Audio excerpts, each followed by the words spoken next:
welcome Medios and Hi to the desk. Guys, congratulations on a very convincing win. What were your thoughts coming into the match? Well, I like laning for Shipper personally. I think he's a very good laner, so I always enjoy playing against good mid laner. But I was kind of casting, so that was kind of boring for me. But he did die first blood because balls kind of went really ham, so I guess it was more fun than I thought for that lane. It was not quite first blood. Who died? Oh, yeah, Lemon died. Forgot about that. Scumbag Lemon. So actually I want to press you on the level 1s and kind of the early game, because neither top laner went to the lane at all. They both jungled. In fact, Coast sent 4 guys to the top side of the map. Ryze was like chilling by double golems up there. Like, how do you adapt to like really strange sort of level 1 situations? Well, we had Renekton into Ryze, which most teams against Ryze try to 2v1 because he beats most melee champions 1v1 pretty hard. And they actually read that we were going to 2v1, and they bush camped, and we sort of tried taking the greedy route towards their blue instead of going all the way around. And so we paid for it because Lemon died. But then after that, I think they tried reading into it, thinking we would still try to force the 2v1 and send our duo lane top. But we just went to standard lanes, and then they really hurt themselves on that because they went top with their bottom lane trying to anticipate the 2v1. And so we got our bottom lane bottom and the 2v1. So we came out super ahead despite giving up first blood. And then we were able to just get a tower and dragon, and in response they only got 1 tower because we were able to save the second one. Renekton had a really nice roam mid while they had 4 people top. And when you have 4 people in one lane, you're really starving yourself on XP and gold.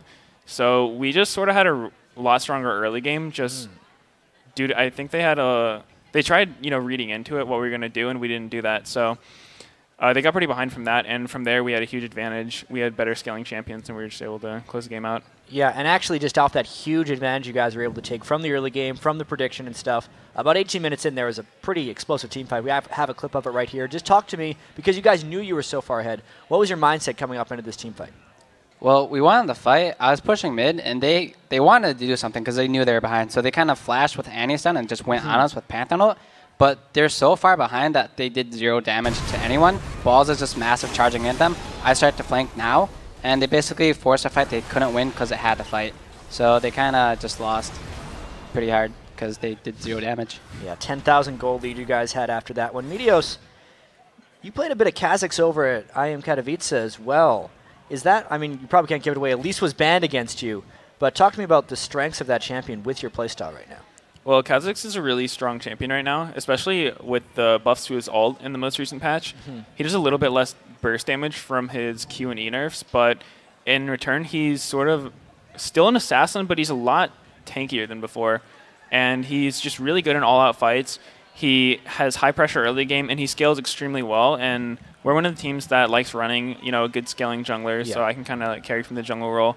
And he just sort of fits the criteria really well for that, and I enjoy playing him. Yeah, and that, of course, seems to be one of the new things of 4.3. One thing I saw today, which interested me, is a lot of guys are buying Maw from Mortius.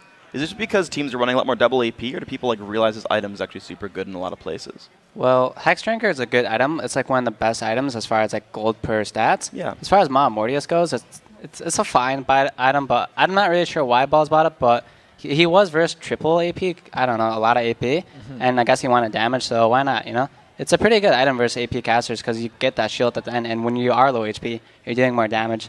So it's a fine item, but I don't know why he bought it, really. I actually really like Maw. I've been a fan of it for a while, but I guess now it's just getting popular.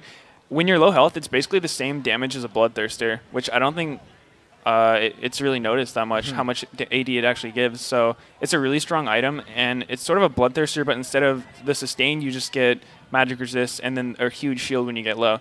So I think it's a very cost-efficient item. And, yeah, a lot of teams are running a lot more AP now, so it's just a great buy. Great. Yeah. I actually haven't talked to you guys since your trip over to Poland as well. After that day one, we're not going to talk about the semifinals right now, but after that day one when you guys took out WE and TPA, what were you guys feeling like, and did you expect to have so much success early on in that? Well, I personally felt really good because for our first time against the Asian teams, we actually won, and we won pretty dominantly. Yeah. So on the bright side, we didn't have to deal with people saying we can't match up to at least the Chinese teams. So that felt good. And when you go 2-0, you're going to feel great, I guess. So I had a good time. Medios, did anything catch you by surprise? What were the differences maybe playing against Team WE versus playing against the North American LCS?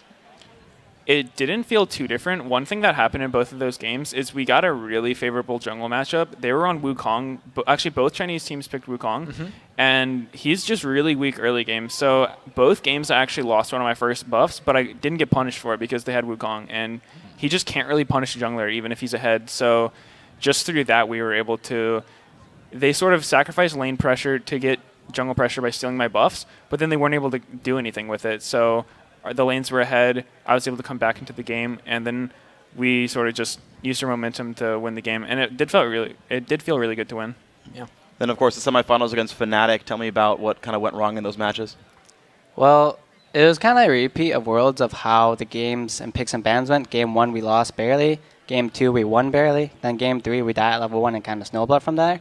And an issue with picks and bans for both Worlds and there happened again, which I don't really want to go into too many details about, but we kind of messed up our picks and bans really hard against them again. So it's just kind of, we did the exact same mistakes we did 3-4 months ago or whatever. So there's a very sad loss because of how we lost. So I did not like that game at all. Yeah, and obviously when you guys left for Katowice, you left the night after a Super Week, then you played an international tournament, then you had to fly back, and now you're back in the LCS. Still, the season continues. How are you dealing with fatigue maybe from that trip? I've been feeling really tired ever since we went to Poland. Pretty much the entire trip I was feeling super jet lagged, and even today I've been pretty tired, but it's not the end of the world.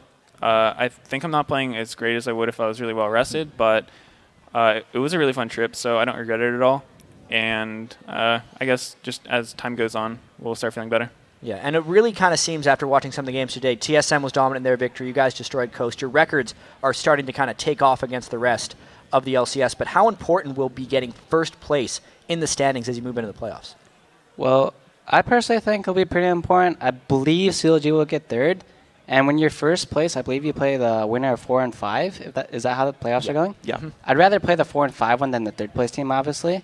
So I want first, and just because we were first last season, I don't want them brag over having first on us.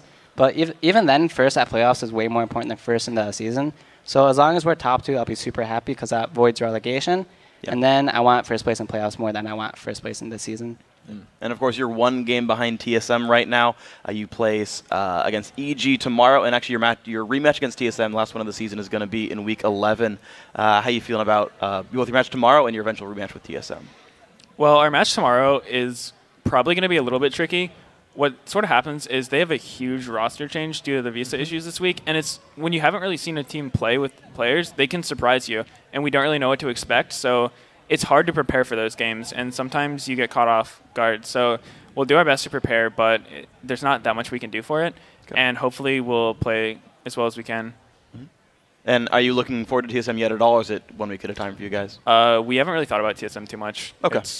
It's definitely 1 week at a time. Yeah, There's no point looking 2 weeks ahead of you. What's that going to do? Nothing really? Yeah, sure. Okay. So then, of course, we'll see you guys tomorrow, and good luck in the rest of the season. We're going to have more going on today, though. We've got a recall back to base, but we're just minutes away from our next match when we get to see the new lineup for Evil Geniuses versus Counterlogic Gaming.